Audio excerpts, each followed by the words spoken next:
High School's Gifted Endorsement presentation for sibling competition. I'm Erin Guthrie. I'm Griffin Spots. And I'm Kim and Filardi. First of all, we're going to talk about a couple of different angles that we took this at, our research questions. Just click over.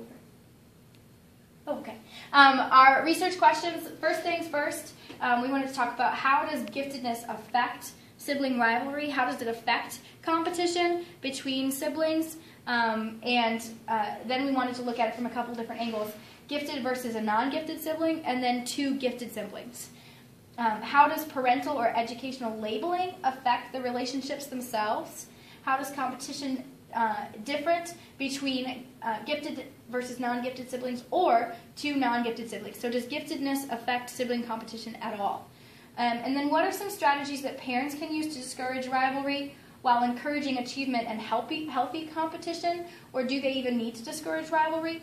And then how does sibling competition apply to the classroom? We went with an angle on parents, especially because this had to do with siblings instead of just in the classroom. And we had a hard time finding stuff on siblings being in the classroom. It's just not very often that you have siblings in your classroom together. So we first found some interesting information about sibling rivalry, and it's whether it is good or bad. Rivalry kind of has a negative connotation. However, a lot of researchers said that it's going to be expected regardless of whether anybody's gifted, and that it can never be eliminated. In fact, if there is no sibling rivalry or sibling competition, that means that one of the students or one of the children is being submissive, is being completely submissive, which is not good for their overall emotional health. That children should have differences and should be assertive enough to express their differences with their siblings, even if that means arguing or fighting over it. Healthy competition can encourage achievement among the students and can push the children to work harder. Competition only becomes unhealthy when one child develops low self-esteem from constant comparison. Okay, Griffin's going to take over on gifted learner versus non-gifted. Hi there, Griffin Spots. Identifying the differences between the gifted and non-gifted learner, there's a lot of things to specifically compare. For example, how does competition between siblings affect family relationships? Is competition different within the family when one child is gifted? How does this relate to friends that are as close as siblings? Some of the research that we found kind of suggested that with the gifted learner, they have a different mindset for what their competition is than the non-gifted learner. They want to compete, but for different reasons. And I've noticed this, and also the effects that it has between the specific non-gifted and gifted learner in several areas. One, I don't have any siblings, but I do have one friend or two friends that are close to me like brothers, and I've noticed how we interacted differently if it was me and a gifted friend or myself and a non-gifted friend. That's obviously assuming one of us was gifted. Growing up, I spent a lot of the time kind of in the gifted classes and accelerated classes and labeled as a gifted student. And I had some friends that weren't.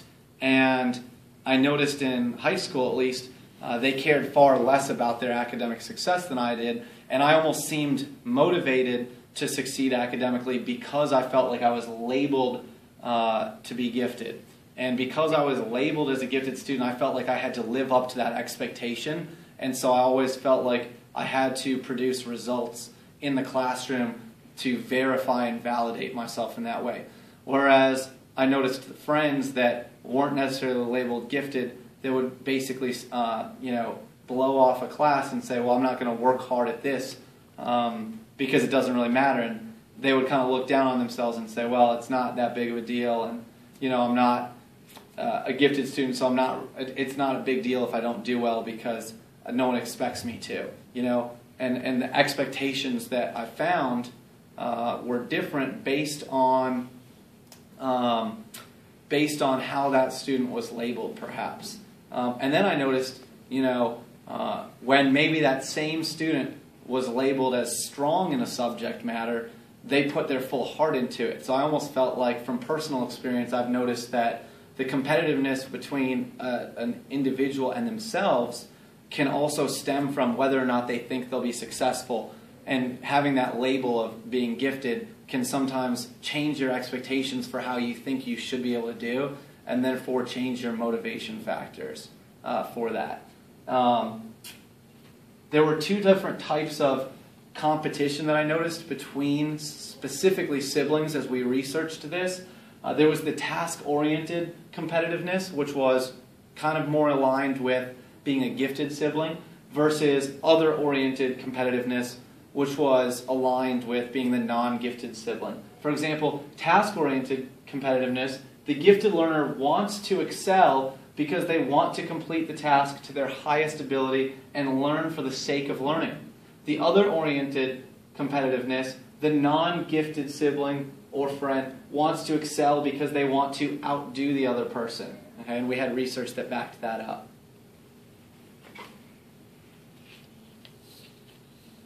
In the study of where a gifted sibling and a non-gifted sibling were labeled, part of our research that we conducted took into account, in this specific study, siblings who had previously been labeled not by parents but by schools, where one sibling was gifted and the other one was not gifted, and they had been labeled that 5 years previous to the study. So they had some time to adjust to it. Then they went through the study and examined the two siblings as far as how they achieved in certain areas of life: self-esteem and confidence, social skills, and academic performance. They noticed that the labeling of a gifted student as compared to a non-gifted student, the sibling that was gifted, his labeling reflected his academic achievement, where he was highly more successful. And it had a negative effect then on the other sibling, who then had a far less academic success, and possibly even less academic success than they would have had they never thought about them being different from their sibling.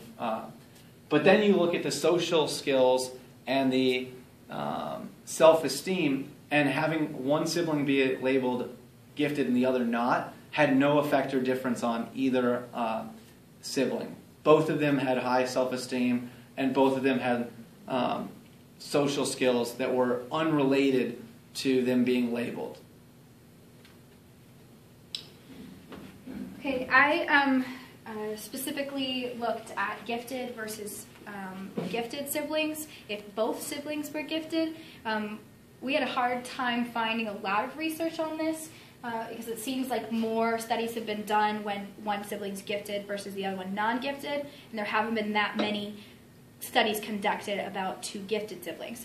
However, I did find a specific study that talked about when two siblings are gifted, they are competitive against each other in the way that they actually try to be different from each other.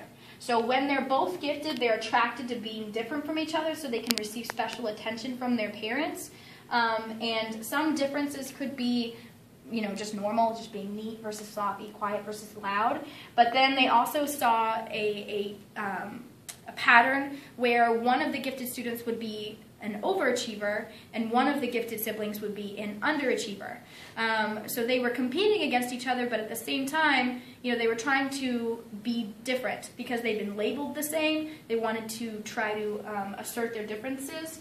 And they said that the unusually difficult combinations to deal with were two gifted, very close age students, two gifted same gender siblings, or a sibling of an extremely gifted student that was just hard to compare yourself. Even if you were gifted, they were just extremely gifted. And then I actually have 4 brothers and sisters. 3 out of 5 of us have been labeled gifted at some point in our lives. Me and my brother are really close in age. We fall into this category where we're very close in age. However, we are obviously the same obviously different genders. But growing up, we could definitely see this competitiveness almost to an irrational point where he just came back from Afghanistan last week, and I was asking him about stories that, so that I could use a couple stories in how competitive we were against each other. And within 5 minutes, we had already started having an argument about Ryan Reynolds and whether his father was Burt Reynolds or not. And he tried to tell me that his father is Burt Reynolds, and I told him no, he's Canadian. So we had a Google fight over fact fights, very silly, but we're both very competitive over just who's right about very silly, simple, stupid things, but it's constant. And my other siblings who were there were just kind of laughing at us that this was even an argument that we were having. And then me and my little sister is 7 years younger than me. She's a huge difference in age. We haven't lived in the same house for, 6 years now. So she has a little bit different competitiveness towards me. She wants to outdo me with everything.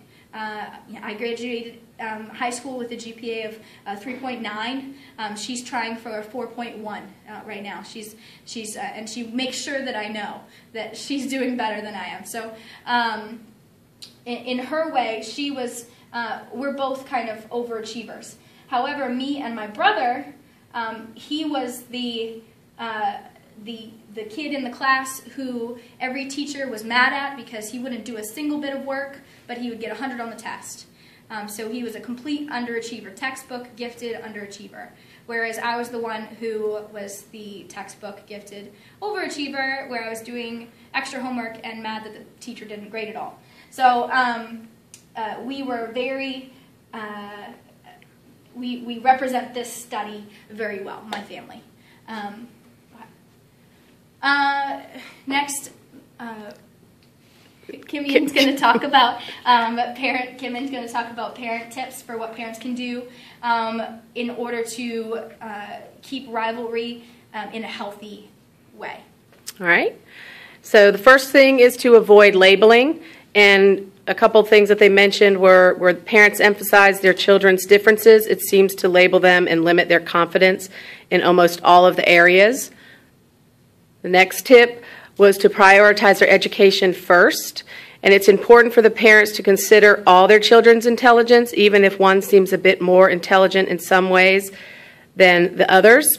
Encourage them to take on difficult tasks, because mastering difficult tasks at times builds confidence. And to consider both parents' intelligence. When both parents consider each other being intelligent, their children will have high regard for both, regardless of which parent a child identifies with. And then sibling rivalry affects children's achievement.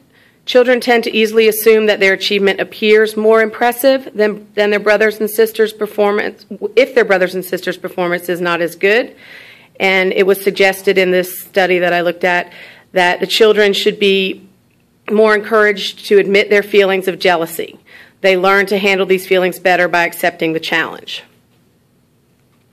And if your children, if they put each other down, don't take sides at the time. However, you should communicate to the one who's doing the putting down away from the other one, and explain to them that it's not fair and that you shouldn't correct them in front of the others. And then to build a positive and cooperative relationships, they just suggested using a reward system and working through different time periods of a day. I guess if you had smaller children, that you could do from waking up until lunchtime, from lunchtime until after dinner, and then from dinner time until bedtime, and give them points, and then have them do a healthy competition as opposed to just competing whether it was academic or not.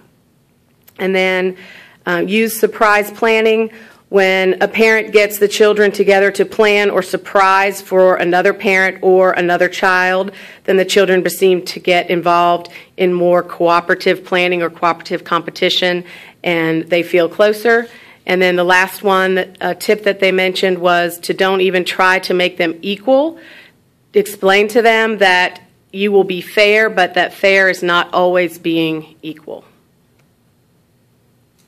A couple of applications to the classroom. Again, we had trouble finding, actual competition in the classroom is one thing, but sibling competition in the classroom is obviously not very rare. Is obviously very rare unless you have twins or something along those lines.